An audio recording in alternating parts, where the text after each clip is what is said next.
He was one of the founding members of the Jackson Five, a teen heartthrob now firmly in the Hall of Fame. 70-year-old Tito Jackson died from a heart attack yesterday. Those who love the Jacksons have been paying tribute in Gary, Indiana.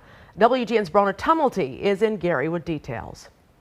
Good evening, guys. It is a bittersweet day for those coming to pay a tribute at this humble home behind me in Gary, where it all began. The Jacksons grew up here on this street before soaring to success and becoming one of the most loved musical talents around the world.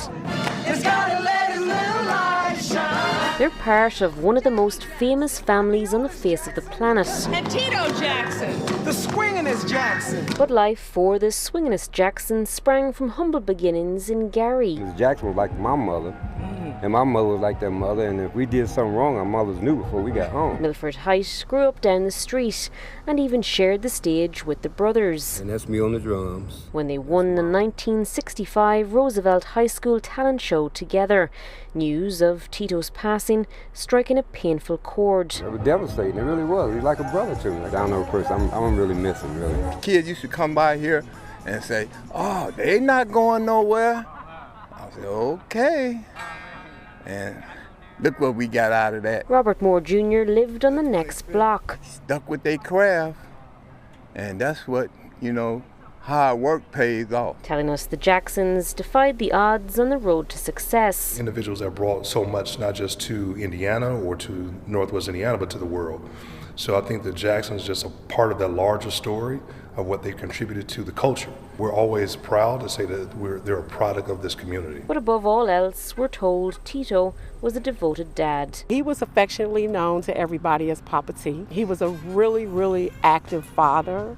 He talked a lot about his three boys, 3T. And it was his boys, Taj, Terrell and TJ, who shared the news on social media of their father's death.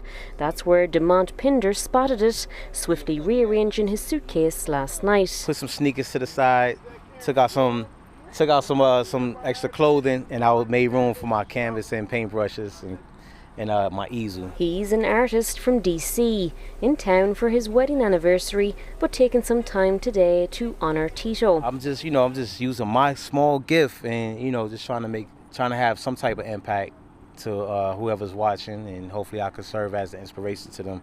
But the same way that the Jacksons gave me. Telling us to be here now, paying tribute in the spot where it all started, is extra special. You're looking at a family that inspired the world. Yeah, not just myself, not just this community, but literally the world. Now, Tito Jackson was just a month shy of his 71st birthday. We're told a balloon and butterfly release will be happening here outside of the house on October 15th to mark that occasion and to honour him. We're in Gary. Brónagh Tumulty, WGN News.